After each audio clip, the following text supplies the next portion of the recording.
What's up, YouTube? Well, I finally got my carbon fiber handlebars for my Mongoose Malus. They are from a company called RXL off of Amazon. This particular set was 34 bucks, 35 bucks plus tax, and it's a 31.8 millimeter by 70 millimeter, so it's the same length or width, however you want to look at it, handlebar, but it's a thicker bar. I guess the diameter is thicker than the factory. I don't know exactly what size the factory is, but this is a 31.8, so it's slightly bigger. Super lightweight. Thing weighs about a pound, maybe less. And came really well packaged. It's got the foam padding wrapped in plastic, and you know, Amazon does the best that they can do. So yeah, let me get them opened up and I'll show you what they look like. All right, well, I got them opened up. They're really tightly wrapped, so if you're going to use a razor, use a semi-sharp blade and don't push too deep into the foam. It splits pretty easily, and you kind of just unwind the foam around it, so not too bad on the packaging. You know, like I said, if you don't go too deep, you shouldn't scratch them. There's some kind of closer detail on the handlebars. There's the logo, the RXL logo. You can see it's got definitely the carbon fiber look going to it. You see your hash marks for measuring your shifter or your brake lever mounts to make sure they're even on both sides. Same goes for where you're going to attach to the stem. And yeah, I mean, I like the detail so far. It's nicely crafted. You know, definitely, you know, for 35 bucks, I mean, I couldn't really ask for more. Real test is going to be whether or not they can handle constant use. Not that I'm going to be doing any major hardcore jumping or anything like that.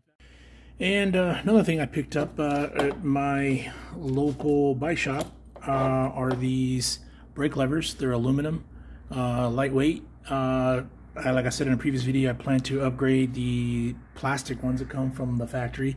They just don't like the way they feel, and they just feel really mushy and cheap. So they're 25 bucks from a company called Tektro.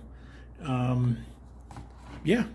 So far they're pretty cool. I like the fact that you know, you can adjust what kind of brake system you're using. So if you're using like a linear pull, like a traditional type, you know, with brake shoes, cantilever, you can set it for that. Or if you have like a disc brake setup, you can set it that way too. And it kind of goes over that in the instructions. Kind of looking them over, it looks pretty basic. So if you're pretty good with tools and can follow directions, looks like it's going to be pretty easy. So I'm going to get ready to do that, and then I'm also going to install these new hand grips that I picked up today as well. They're the Sunlight, the locking grips. They're pretty hard compound, so that's going to be kind of cool. They're the same size as the factory grips in terms of length. But they're obviously made for a bigger bar, which is what I purchased. So that's one thing to keep in mind when you get grips, is make sure they fit the bar that you got. And yeah, so I'm gonna get set up here to start taking the bike apart. I'm gonna see if I can set up my tripod here to kind of follow along. I'll speed it up, but I'll slow down if I come across anything that I feel anybody needs to know. And yeah, let me get to it. So now I'm going to start on the right side, and this one's going to be a little different, just because you have to remove the hand grip, loosen and remove the twist shifter, secure it out of the way so it's not just hanging free, and then same procedure as the left side. You know, you line up the slots on the barrel here and then remove the cable. So I'm going to do that right now so that I can get it ready to remove the handlebar completely from the bike. So let me get to it.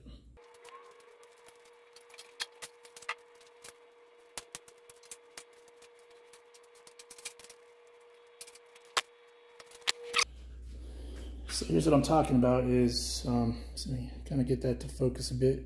So the barrel and the adjustment nut have a slot. So you got to line those up so that you have a space to remove the cable. Sorry, this thing's not focusing the way it should. Still doing this with a phone, so hopefully get more high tech in the future.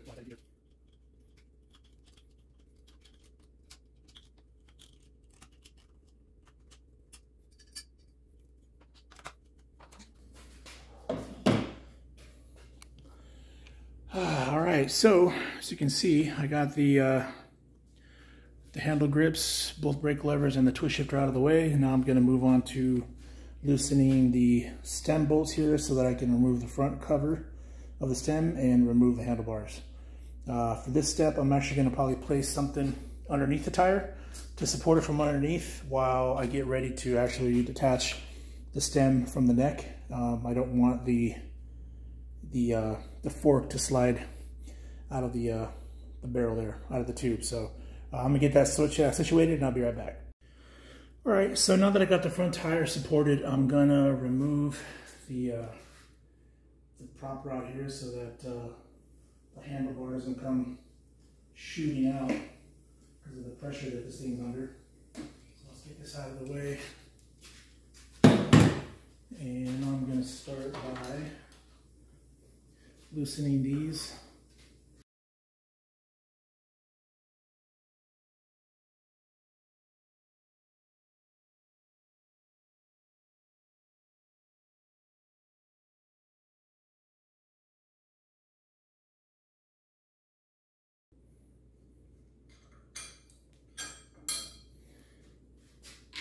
Alright, there you go. Handlebars are off the stem. I'm going to set these off to the side.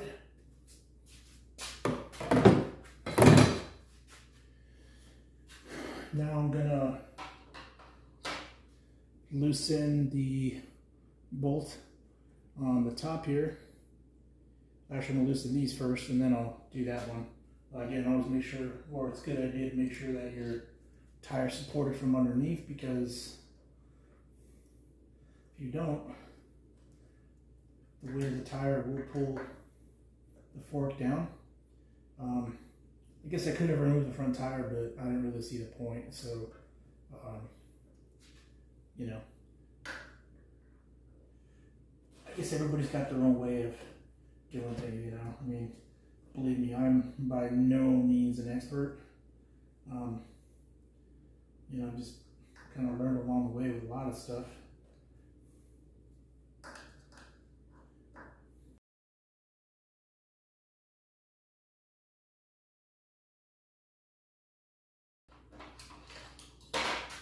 Alright, so I got this thing kind of loose already, and now I'm gonna loosen the top here.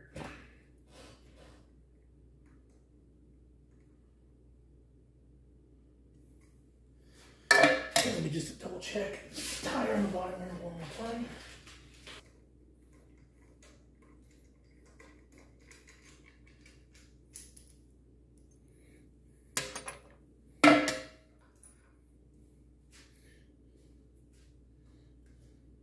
So factory stem is removed. I'm going to remove the spacers.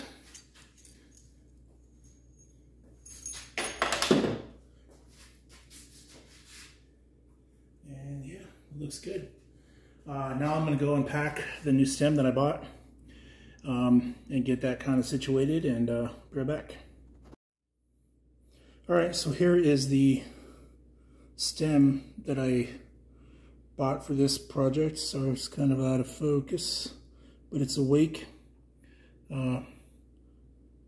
stem. It's not adjustable. I was going to get an adjustable at first, but in the end I decided not to. But it's a nice piece. It's aluminum. Comes with its own hardware, so I'm going to use these. These are at least semi-polished, but I'm going to definitely probably replace them to black. But yeah, I'm going to get this thing installed and set up. And then once it's on, then I'll remove the top cover so I can get the handlebar situated and on there. So let me get going on that.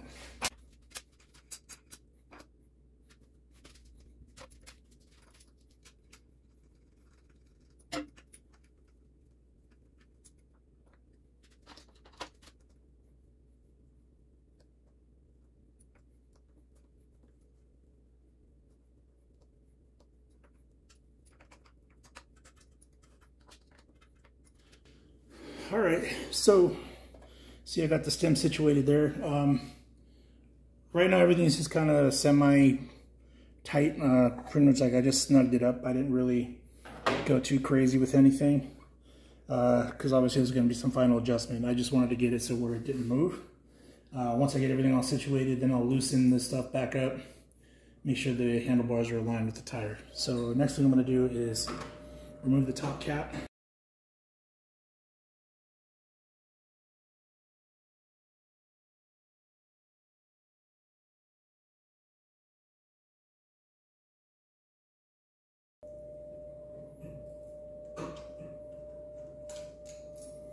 All right.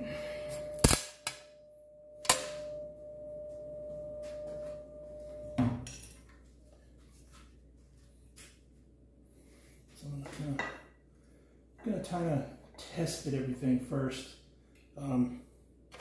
before I even tighten anything down.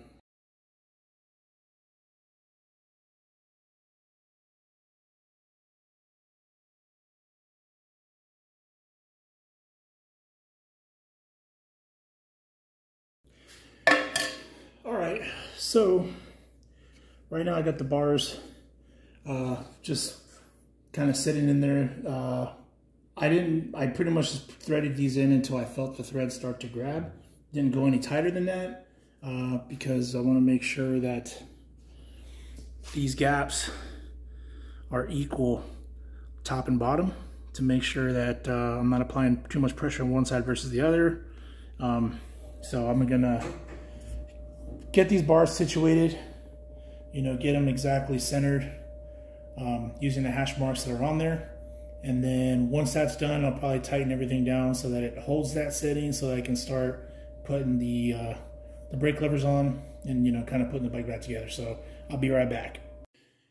All right, so I got the first brake lever kind of slid into place. I had to obviously mock up the grip, the handle grip, so that I can kind of position where I wanted the brake lever. Obviously nothing's going to be set until I actually get the bike on the ground and sit in it or sit on it and get everything kind of situated and, you know, the orientation and how I want the lever to be clocked on the handlebar. So now what I'm going to do is get it ready to route the cable back into that. So I'm going to set the camera back up here in a second and see how we go.